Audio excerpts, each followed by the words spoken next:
তাহলে ইসমাত পর্যন্ত গেছিলাম না? তারপর দেখেন গয়রু মুতাদাদ্দাতটা দেখেন। তাহলে সফির, সফিরের হরফ কয়টি? ৩ টি। কি, কি? সদ, সিন, জা। এই সদ, সিন, জা এটাকে আবার ছন্দ আকারে কি বলবেন? কিছু বলার দরকার নাই। তারপর কলকলার হরফ কয়টা? ছোটবেলা থেকেই পারেন। কফ, ত, বা, জিম, দাল। একসাথে কি বলা হয়? কুতুবুজ্জাদ্দিন। তারপর লিনের হরফ, হ্যাঁ? লিনের হরফ ২ টি। ওয়াও, ইয়া। ঠিক আছে? তারপর ইনহিরফের হরফ ২ টি। র, লাম। অর্থাৎ ইদগামে বেলাগুন্নার যে ২ টা হরফ আছে, র, লাম ওই ২ টা। ঠিক আছে? তারপর তাকরারের হরফ ১ টি, র। তারপর তাফাসসির হরফ ১ টি, শিন। ইস্তিতালাতের হরফ ১ টি, দদ। ওকে? আচ্ছা। এরকম করে আচ্ছা, মাহমুদুল হাসান ভাই বলতেছেন অনেক লোক এড হয়ে আছে হোয়াটসঅ্যাপে। আচ্ছা, হোয়াটসঅ্যাপে বইলা দেন। আমার কাছে কেন বলতেছেন? দেখতেছেন তো আমি ক্লাস করাইতেছি। আপনারা একটু, আপনাদের হাতে তো কিবোর্ড আছে। আপনারা বলে দেন যে যারা হোয়াটসঅ্যাপে জি আছেন ওই, বলে দিছে। হ্যাঁ, হোয়াটসঅ্যাপ একটু আপনারা একটু হেল্প না করলে আমি কিভাবে আগাবো বলেন? আপনারা বলে দেন যে হোয়াটসঅ্যাপে যারা যুক্ত আছেন, হোয়াটসঅ্যাপে ক্লাস হইতেছে না, ক্লাস হইতেছে গুগল মিটে। আপনারা গুগল মিটের লিঙ্ক দেওয়া আছে, লাগলে গুগল মিটের লিঙ্কটা আবার আপনারা দেন। হুম, দিয়ে বলেন ওখানে ক্লিক করে তারপর ক্লাসে যুক্ত হইতে। আচ্ছা, তারপর দেখেন এখন আপনারা যে এই যে হরফসমূহ পারলেন, সংখ্যাসমূহ মুখস্থ করলেন, একত্রে কি বলা হয় সেটাও ই করলেন। ঠিক আছে? এখন সিফাতটা নির্ণয় করবেন কিভাবে? অর্থাৎ কোন হরফের কতটা সিফাত আছে এটা নির্ণয় করবেন কিভাবে? এখন আপনাকে যদি বলা হয় যে আবু হানিফ ভাই বলেন তো বা হরফের মধ্যে কয়টা সিফাত আছে, আপনি এটা কিভাবে বলবেন? এটা এখন শিখাবো। ঠিক আছে?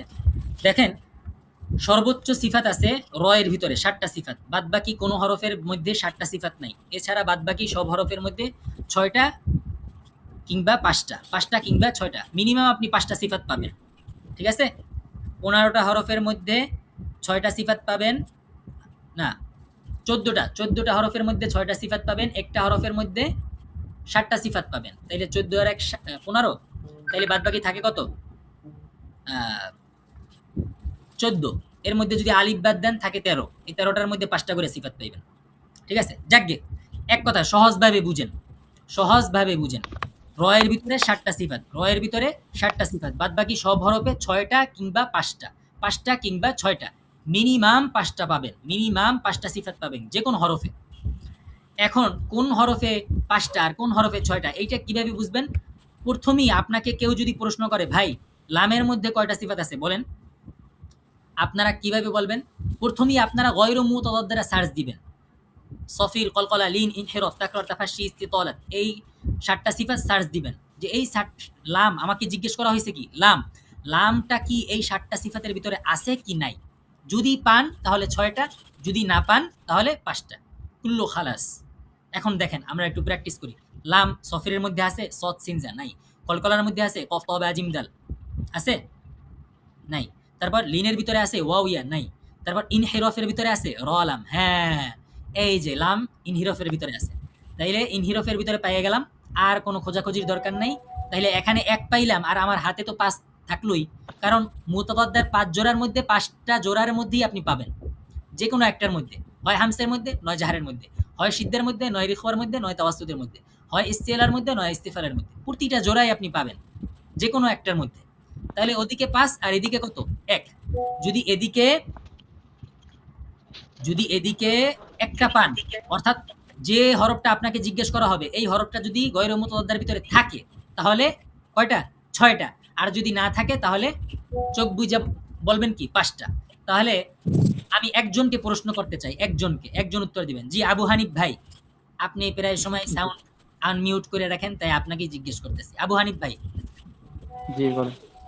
আপনি বলেন নুনের ভিতরে কয়টা সিফাত আছে? সমস্যা নেই, পারলেও আলহামদুলিল্লাহ, না পারলেও আমি বুঝাই দিতেছি। হুম, ৫টি। ৫টি। মাশাআল্লাহ। তাইলে আপনি কিভাবে বললেন? কিভাবে বুঝলেন যে নুনের ভিতরে ৫টি সিফাত আছে? একটু আমাদেরকে বুঝান।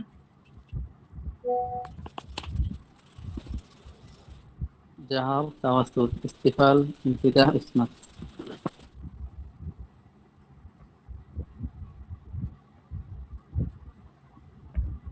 না, না, আমি ওটা জিজ্ঞেস করিনি। আবু হানিফ ভাই, ওটা জিজ্ঞেস করিনি।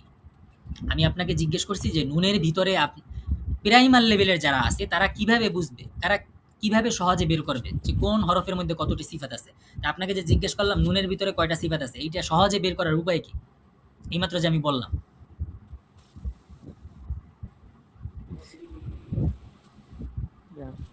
বুঝেন নাই মনে হয়। আপনার উত্তরটা হবে যে দেখেন, নুন আপনাকে জিজ্ঞেস করা হয়েছে নুন, ঠিক আছে? তাহলে আপনি প্রথমেই সার্চ দিবেন যে গয়রু মুতাদাদ্দার ভিতরে নুন আছে কি নাই। সফিরের ভিতরে নাই, কলকলার ভিতরে নাই, লিনের ভিতরে নাই, ইনহিরফের মধ্যে নাই, তাকরারের মধ্যে নাই, তাফাসির মধ্যে নাই, ইস্তিতলাতের মধ্যেও নাই। তাহলে কি বুঝলাম? এই গয়রু মুতাদাদ্দার ভিতরে যেহেতু নাই, সেহেতু এই নুনের ভিতরে ৫টা সিফাত আছে। ঠিক আছে? এখন জি। প্রথমেই আমরা বলবো ৫টা আছে না ৬টা আছে না ৭টা আছে। এইটা বইলে তারপর ভাইকে উত্তর দিব, যে আমাকে জিজ্ঞেস করবে তাকে বলবো যে এই সিফাত আছে। তাহলে এখন কি কি সিফাত আছে বলেন? যেমন এখন কিভাবে বের করব? এখন কিভাবে বের করব যে এই ৫টা সিফাত কি কি? তাহলে দেখেন আপনারা এইটা যদি বের করতে চান সহজে, তাহলে ওই যে একত্রে কি বলা হয়, অর্থাৎ ফরম্যাটগুলো ছন্দ আকারে কি বলা হয়, তাইলেই ওইটা যদি আপনারা মুখস্থ করতে পারেন এক শ্বাসে, ফাহাত্তাহু শাখসুন সাকাত আজিদু কত্তিন বাকাত লিন উমর খুস্তা দাগতিন কিদ সাদ্দা তাদা ফাররা মিন লুব্বিন কুতুবু জাদ্দিন। এইটা যদি আপনাদের মুখস্থ থাকে, ঠুটস্থ থাকে, তাহলে আপনারা একেবারে ইজিলি বের করতে পারবেন। কিভাবে দেখাই, দেখেন প্রতিটা জোড়ায় আপনারা সার্চ দিবেন, মুতাদাদ্দার প্রতিটা জোড়ায় সার্চ দিতে দিতে আসবেন। দেখেন হামস অথবা জাহার, ঠিক আছে? প্রথমে হামস সার্চ দিবেন, তাহলে হামসের ফরম্যাট আপনাদের মাথায় আছে ফাহাত্তাহু শাখসুন সাকাত। তাহলে আপনারা বলেন ফাহাত্তাহু শাখসুন সাকাত, এর ভিতরে কি নুন আছে কি নাই? আছে? নাই। তাহলে অবশ্যই এটা জাহারের মধ্যে। হামসের ভিতরে যেহেতু নাই, সেহেতু এটা জাহারের মধ্যে। শেষ, একটা পাইলাম, হাতের কর গুনবেন। আচ্ছা, তাহলে দ্বিতীয় জোড়ায় চলে যান। প্রতিটা জোড়ায় একটার মধ্যে পাইলি আর খোঁজাখুঁজির কোনো দরকার নেই, পরের জোড়ায় চলে যাবেন। তাইলে দেখেন সিদ্ধার ইখওয়াত আওয়াসুদ, এই জোড়ায় যাই। আচ্ছা, সিদ্ধার ফরম্যাট কি? আজিদু কত্তিম বাকাত, কফ তবে আজিম দাল হামজা কাফতা, এর মধ্যে কি নুন আছে? নাই। তারপর চলে যান তাওয়াসসুত, তাওয়াসসুতের ফরম্যাট কি? লিন উমাব লাম নুন আইন মিম র, এই যে নুন আছে, তাইলে তাওয়াসসুতের মধ্যে পাইলাম, তাইলে দুইটা পাইলাম। তারপর চলে যান পরের জোড়ায় ইস্তিআলা ইস্তিফাল, ইস্তিআলার ফরম্যাট কি? ফুস সাদাগতিন কিদ সাদ্দা তাদা খ গাইন কফ, এর ভিতরে কি নুন আছে ভাই? নাই। তাহলে কোথায় চলে যাবেন? ইস্তিফালের মধ্যে, ঠিক না? যেহেতু ইস্তেলার ভিতরে নাই, তাইলে কি ইস্তেফালের ভিতরে অবশ্যই আছে। তাহলে ৩টা পাইলাম। আর একটা একেবারে শর্টকাট টেকনিক চোরা বুদ্ধি, একেবারে শর্টকাট টেকনিক চোরা বুদ্ধি হচ্ছে, কোনো হরফ যদি আপনি ইস্তিফালের মধ্যে পেয়ে যান, তাহলে চোখ বন্ধ করে, চোখ নাক মাথা সব কিছু বন্ধ করে আপনারা বইলা দেবেন ইনফিতা। কোনো হরফ যদি ইস্তিফালের মধ্যে পেয়ে যান, তাহলে চোখ নাক বন্ধ করে কি বলবেন? ইনফিতা। আর খোঁজাখুঁজির দরকার নাই, অর্থাৎ পরের জোড়া আর সার্চ দেওয়ার দরকার নাই যে ইতুবাকের মধ্যে আছে না ইনফিতাহের মধ্যে আছে, কোনো দরকার নেই। এই যে আপনি নুনটা কিসের মধ্যে পাইলেন? ইস্তিফালের মধ্যে পাইলেন। এখন আপনি চোখ বন্ধ করে বলবেন কি? ইনফিতা। আর কোনো ভাবাভাবি কোনো কি নেই, দরকার নেই। তারপর চলে যাবেন পরের জোড়ায় ইজলাক ইসমাত, ঠিক না? তাহলে ইজলাকের ফরম্যাট কি? ফাররা মিন লুব্বিন, এই যে মিন লুব্বিন, অর্থাৎ মিম নুন লাম্বা আছে না? আছে। তাহলে নুন কিসের হরফ বলেন? ইজলাকের হরফ, ঠিক আছে? তাহলে এই যে ৫টা পাইলাম, এভাবে সিফাতটা আপনারা নির্ণয় করবেন। আচ্ছা, তাহলে এখন চলে যান মূল যে ব্যাপারটা, কাজ বুঝতে হবে আপনাদেরকে। সিফাত যদি প্রয়োগ করতে চান, এই যে যত কিছু এতক্ষণ পড়াইলাম, এর ভিতরে সবচেয়ে গুরুত্বপূর্ণ, সবচেয়ে ইম্পর্টেন্ট হচ্ছে এখন যেটা পড়াবো কাজ। এইটা যদি আপনারা বুঝেন, তাহলেই একেবারে কোরআনুল কারিম তেলাওয়াত করার সময় আপনারা সিফাতটা অ্যাপ্লাই করতে পারবেন এবং নিজের তেলাওয়াতের ভুল নিজেই ধরতে পারবেন ইনশাআল্লাহ। তাইলে দেখেন, প্রতিটা সিফাতের নামই তো আপনারা জানেন, হামস জাহার সিদ্দার ইখওয়া তাওয়াসসুত, এটা তো আরবি আকারে জানেন, কিন্তু হামস বলতে আসলে কি বোঝায়, এটার অর্থ কি, মিনিং কি, এটা আপনাকে বুঝতে হবে। তাহলে হামসের মিনিং কি? হামস বলতে কি বোঝায়? বাতাস চালু থাকবে এবং কি হবে? নরম হবে। হামসের প্রতিটা সিফাতের কাজ বুঝতে হবে। তাইলে হামসের হরফ কয়টা বললেন? 10টা। এই 10টা হরফের কাজ কি? এই 10টা হরফ যখন আপনি উচ্চারণ করবেন, তখন আপনার কি থাকবে? বাতাসটা চালু থাকবে এবং তুলনামূলক জাহারের চেয়ে নরম হবে। যেমন ফর এক্সাম্পল, ফা উচ্চারণ করেন তো ভাই, ফাফিফু, এফ ইফ উফ। আপনারা সবাই মুখের সামনে হাতটা নিতে পারেন, দেখবেন বাতাস বের হইতেছে কি হইতেছে না। সবাই একটু টেস্ট করেন, এক্সপেরিমেন্ট করেন। এফ ইফ উফ। হা উচ্চারণ করেন, আহ ইহ উহ। সদ উচ্চারণ করেন, আস ইউস উস। প্রতিটা হরফ উচ্চারণ করার সময় কি কিন্তু কি হইতেছে? বাতাস চালু থাকতেছে, বাতাস বের হইতেছে। অপরদিকে দেখেন, বা উচ্চারণ করেন তো, বাবিবু, আব, ইব, উব। বাতাস চালু থাকতেছে না বন্ধ থাকতেছে? বাতাস বন্ধ থাকতেছে, ঠিক না? তাহলে এইটাই হয়েছে যে এই সিফাত। এখন আপনারা যদি এই সিফাতের বেলায় ভুল করেন, সিফাতের বেলায় ভুল মূলত হয় দুই জায়গায়, দুইটা ব্যাপারে ভুল হয়। একটা হচ্ছে ওলট পালট, আর একটা হচ্ছে পরিমাণ, পরিমাণে কম বেশ করা। ওলট পালট কিভাবে? একটা হরফ আছে জাহারে, আপনি করলেন হামস, আর একটা হরফ আছে হামসে, আপনি করলেন জাহার। ঠিক আছে? যেমন ধরেন জিম হরফের কথা যদি আমি বলি, তাহলে জিম হরফটা হচ্ছে জাহারের মধ্যে আছে, অর্থাৎ বাতাসটা বন্ধ থাকবে জিম আদায়কালে। কিন্তু আমরা অনেকেই যখন জিম আদায় করি তখন বাতাস চালু থাকে আমাদের। যেমন আমরা বলি কি, আউযু বিল্লাহি মিনাশ শাইতানির রাজিম, রাজিম। দেখেন এই যে এই যে শব্দটা আসলো, এখানে কি হইল? বাতাস বন্ধ থাকলো না চালু থাকলো? চালু হয়ে গেল। তাইলে আপনি জিম আছে জাহারের মধ্যে, অর্থাৎ বাতাস বন্ধ থাকতে আপনি কইরা ফেলাইলেন বাতাস চালু। তাইলে এই যে ওলট পালট করলেন, একটা সিফাতের জায়গায় আরেকটা সিফাত কইরা ফেলাইলেন, জাহারের জায়গায় হামস আদায় করলেন, বা হামসের জায়গায় জাহার আদায় করলেন, ইস্তিআলার জায়গায় ইস্তিফাল করলেন, ইস্তিফালের জায়গায় ইস্তিআলা করলেন, মোটার জায়গায় চিকন করলেন, চিকনের জায়গায় মোটা করলেন। এই যে ওলট পালট করা, এইটাই মূলত আমাদের বেশি হয়, বেশি ভুল হয়। ঠিক আছে? এইটা করা যাবে না। আচ্ছা, তাইলে দেখেন, তাইলে হামসের ব্যাপারটা বুঝলেন যে বাতাস চালু থাকবে এই হরফগুলো আদায় করার সময়। তাহলে জাহারের ব্যাপারটাও বুঝলেন যে জাহারের হরফগুলো আদায় করার সময় কি থাকবে? বাতাস বন্ধ থাকবে, বাতাস চালু করা যাবে না। তারপর চলেন সিদ্ধা, সিদ্ধার বেলায় কি থাকবে? আওয়াজ বন্ধ শক্ত। রিখওয়ার বেলায় আওয়াজ চালু নরম। তাওয়াসুতের বেলায় আওয়াজ অল্প চালু নরম। অর্থাৎ এই জোড়ার কাজ হচ্ছে আওয়াজ চালু, আওয়াজ নিয়া। এই জোড়ার কাজ কি? এই জোড়ার আলোচ্য বিষয় হচ্ছে আওয়াজ নিয়া। হয় আওয়াজ বন্ধ থাকবে, নয় আওয়াজ চালু থাকবে। ঠিক আছে? নয় আওয়াজ অল্প চালু থাকবে, যে কোনো একটা। ঠিক আছে? আচ্ছা, তাহলে দেখেন সিদ্ধার কাজ কি? আওয়াজ বন্ধ থাকবে, শক্ত হবে। তাহলে দেখেন সিদ্ধার হরফ কয়টি? কফ, ত, বা, জিম, দাল, হামজা, কাফ, তা। যেমন আমরা যদি বলি, হামজাটা উচ্চারণ করেন, যেমন লু, লু আম মানসুরা, লু, লু আম, লু, লু আম। আপনারা পড়ে দেখতে পারেন, আমার সাথে সাথে পড়ে দেখতে পারেন, আওয়াজটা বন্ধ থাকে। আওয়াজ বন্ধ এবং চালু, এই ব্যাপারটা বোঝা একটু মুশকিল। ঠিক আছে? তবু একটু খেয়াল করলে আপনারা সহজেই বুঝতে পারবেন। এই যে বললাম আমরা লু, লু আ, লু, লু আ। দেখেন মাঝখান দিয়ে কিন্তু এই যে হামজা বলার সময় লু, লু, লু, লু, হামজা বলার সময় আওয়াজ কিন্তু কি হয়ে যাইতেছে? হালকা কাট আপ হয়ে যাইতেছে, বন্ধ হয়ে যাইতেছে। যেমন ওয়াবতালুল ইয়াতামা হাত্তা, হাত্তা, হাত্তা। এই যে তা উচ্চারণ করতেছি, আওয়াজটা কিন্তু এই যে একটা সাকতা সাকতা একটা ভাইব সৃষ্টি হইতেছে না ভাইয়েরা? আপনারা একটু সূক্ষ্মভাবে খেয়াল করেন, সাকতা সাকতা যে একটা ভাইব সৃষ্টি হইতেছে, আওয়াজ একটু কাট আপ হইতেছে।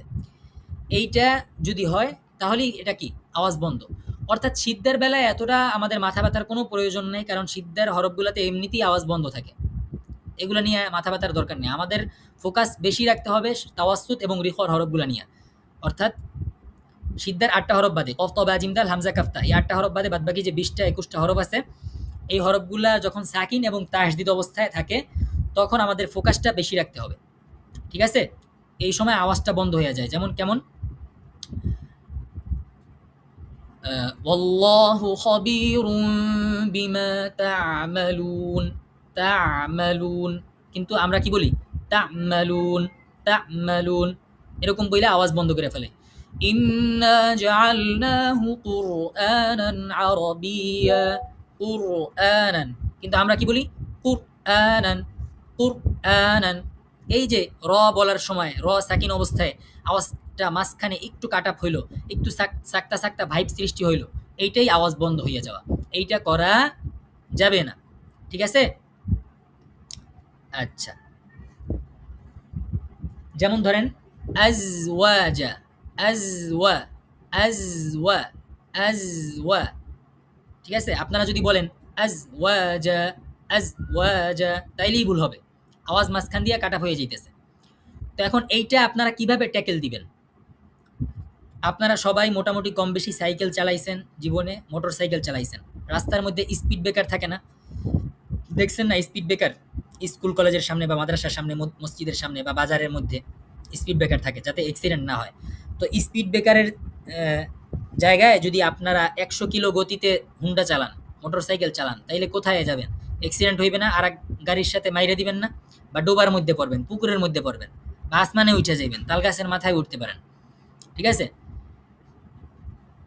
তো সেই জন্য তাওয়াসসুত এবং রিখওয়ার হরফগুলো যখন সাকিন অবস্থায় আসবে, তখন আমাদের মাথায় এটা রাখতে হবে যে এই হরফগুলো যখন সাকিন অবস্থায় এবং তাসদীদ অবস্থায় আসবে, জাস্ট স্পিড ব্রেকারের মধ্যে আপনারা, স্পিড ব্রেকারের মতন আপনারা যেহেতু প্রাইমার লেভেলের, এই হরফগুলো যখন সাকিন এবং তাসদীদ অবস্থায় আসবে, তখন খুব স্লোলি স্মুথলি আদায় করবেন প্রথম।